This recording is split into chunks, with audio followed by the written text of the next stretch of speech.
brevemente, otra de las inquietudes que tuve, aparte de realizar el cancionero, fue revivir este instrumento que se llama la guitarra Osiris, que es un instrumento que Rodríguez Castillos ideó y creó en su exilio madrileño. Es una guitarra inédita y es la primera réplica que hay en Uruguay. No se conoce el instrumento allá porque, bueno, cuando Osiris retornó de Madrid en el año 92, ya no tocaba la guitarra, pero sí estuvo construyendo y se trajo un instrumento para acá. Como le decía, él no tocaba, entonces la guitarra nunca pisó los escenarios. Yo hablando con Uma Moraes, me contó que él llegó a tocar una guitarra Osiris original y dice que era muy pesada. Y Sergio Fernández Cabrera también, que fue uno de los guitarristas que lo acompañó a él en sus escasas presentaciones en Uruguay, también tocó con una Osiris, pero digamos en ensayo entre casa. Como verán, la guitarra tiene particularidades externas ya, y bueno, Osiris era tan inquieto y era un artesano y un creador innato que él tuvo siempre guitarras muy buenas, pero él quería hacerse la suya. Entonces, y no me va a hacer cualquier guitarra, porque ya creo que tienen características que no tienen las guitarras comunes y eso ya la hace muy auténtica. Y bueno, si pueden ver, hay una estructura, una pieza acá abajo, que el Osiris lo titulaba cordal maestro, que es muy parecido a los instrumentos de cuerda frotada, ¿no? Al violín, al violonchelo, al contrabajo. Porque Osiris lo que quería era que la tapa armónica estuviera libre de presiones para que pudiera vibrar más. Entonces, la tensión que tienen las cuerdas de las guitarras comunes, que tienen el puente más largo acá, lo trasladó hacia la base del aro. Y otra de las invenciones de él fue en la caja, adentro, en la caja de resonancia, que seguramente de ahí no se ve, pero la dividió a lo largo, ¿sí? Para que la zona de los agudos tuviera su ámbito de vibrabilidad y los graves tuvieran el suyo también. Él consideraba que hacía un paralelismo con el violín y el contrabajo. El violín tenía un sonido nítido, brillante, y el instrumento era chico, y el contrabajo totalmente lo contrario, un instrumento grave, con sonido lleno y caja grande. Entonces, por esos motivos, él decidió dividir la tapa a la mitad y achicar la zona de los agudos y, bueno, y la de los graves dejarla como estaba. Es una estructura interna que patentó después del año 78. Yo, para hacer este instrumento, yo no sé, aquí hay apoyos de financiaciones para artistas. Allá en Uruguay existe el Fondo Nacional de Música, que bueno, que fue también uno de los que apoyaron el proyecto del libro, y también pasa lo mismo con la guitarra. Músicos inquietos pueden presentar sus proyectos y la guitarra Osiris fue uno de ellos. Entonces lo llevé a cabo en el año 2017, de manos de Luthier Ariela Maigenda y de Marcos Lagarda, dos luthieres uruguayos de allá. Voy a tocar otra obra y les sigo contando un poco más de eso. Quería que sonara como lo que tuviéramos en el como lo muy muchas veces por la notación. Exacto, exactamente. Hay una anécdota muy curiosa de Osiris cuando termina de hacer la guitarra y la deja en un ropero, muy filosófico, muy metafórico y subjetivo. Dice, no, dejé la guitarra en el ropero o en el lugar donde no la tocó, y cuando volví a abrirlo de un tiempo después, el sonido estaba ahí.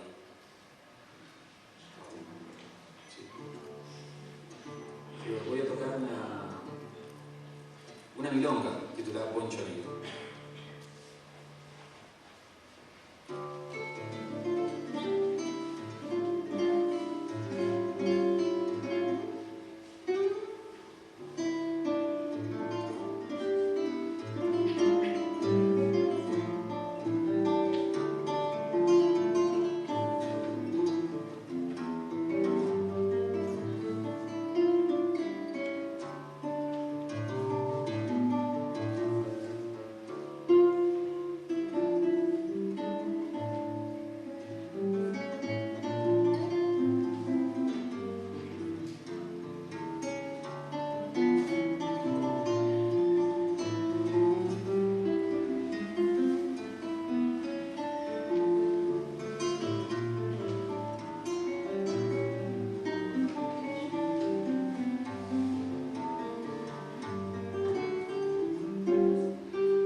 Bueno, continúo con otra milonga, también una versión instrumental de la milonga de Corrales y Ranqueles.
Esta versión que voy a tocar a continuación es una versión inédita. En la recopilación de partitura para la creación del cancionero me he encontrado con muchas rarezas y hasta obras inéditas.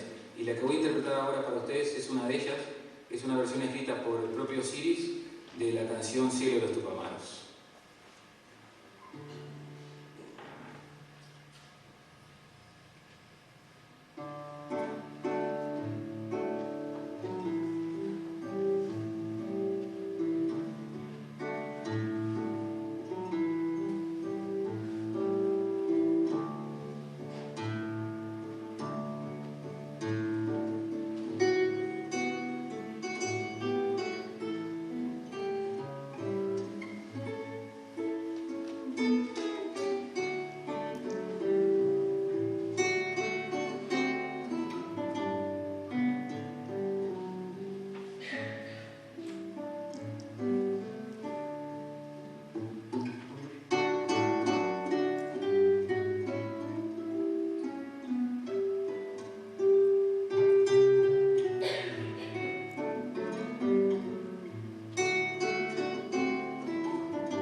como para ir terminando mi intervención musical, quería, por supuesto, agradecerle muchísimo su presencia, pero antes quiero hacer una acotación. Mentí en el libro, porque dije que iban a haber un segundo volumen, pero van a ser 3. Allá en Uruguay decimos, cuando una persona empieza a tener entusiasmo con algo, se dice, agarraste viento en la camiseta. No sé si se usa acá, ¿no? Bueno, yo digamos que agarré viento en la camiseta, hablando coloquialmente, y en vez de un segundo volumen van a haber 3, y bueno, todas las interpretaciones que hice instrumentales van a estar en el segundo volumen, o algunas de ellas en realidad, Vals Heredado y El cielo de los Tupamaros, que son originales de Osiris. El segundo volumen va a contar con las obras para recitante y guitarra. Ustedes conocerán la música, por ejemplo, de Romance del Malevo, de Canción para mi guitarra, de Grillo Nochero, de Pájaro de Piedra, etcétera, etcétera. Que muchas de ellas, lo curioso es que no están pautadas, entonces ahí voy a tener que incursionar nuevamente en el trabajo de transcripción y el de orejeo. Pero hay algunas otras que sí. Entonces ese volumen va a tener versiones para recitante y guitarra y también versiones para guitarra sola, como esta de Cielo de los Tupamaros, y también Osiris escribió, como en el año 84, una suite de 4 milongas que tienen su versión para canto y guitarra, que son Matungo, Yo no canto por la fama, Como yo lo siento y La Galponera, que las compuso para tocarlas en forma de suite, todas seguidas, que están nuevamente en la tonalidad de la menor. Y el tercer volumen que se agrega va a ser una ampliación de este cancionero. Hoy comentamos con los compañeros allá en una sala, y creo que con Fabián también en las radios, que en esta búsqueda yo encontré manuscritos originales de Osiris de canciones. Por ejemplo, una versión del Viejo Pancho de José Alonso Trelles de Charamuscas.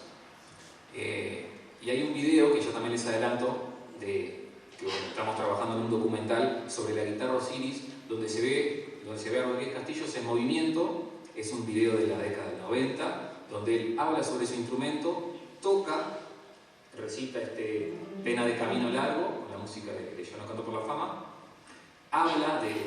recita su poema inédito, habla sobre la guitarra, y lo curioso es que toca Charamuscas, esa versión inédita hasta ahora. Sobre todo lo loable de esto es que Osiris interpretaba sus canciones, la gran mayoría. Salvedades como La Loca del Bequeló, por ejemplo, que era Ramón de Santiago, pero él musicalizó. Y esto es curioso porque él en la entrevista dice: yo cuando estuve en Galicia, generando algunos recitales, me pedían ahora música del Viejo Pancho. Dice, yo elegí esta, porque me gustaba mucho y me identificaba mucho, y esto es lo importante que él dice, lo firmaría como mío al poema que está en el libro Paja Brava. Entonces lo que hizo fue una musicalización, y esa partitura, ese manuscrito llegó a mis manos. Entonces va a ser una de las músicas exóticas de Osiris en el tercer volumen de este libro, que va a ser la ampliación del cancionero. También vamos a incorporar una milonga que se llama El Overo, que también es una milonga inédita. Así que, bueno, van a haber 2 volúmenes más, así que espero poder estar compartiéndolo con ustedes cuando estén materializados, que pienso que el segundo volumen ya va a estar el año que viene y el tercero el próximo. Agarrar viento en la camiseta. Les agradezco muchísimo, realmente estoy muy contento con el espectáculo, con las actividades de la peña, y bueno, voy a tocar una versión instrumental de algo, o podría tocar alguna otra cosa que les parezca, puede ser una milonga de repente. ¿Sí? ¿Me van a mirar al final? Bueno, entonces voy a tocar algo muy chiquitito que se llama Fines de Marzo, que es la música que Osiris realiza para el poema Carta de Otoño.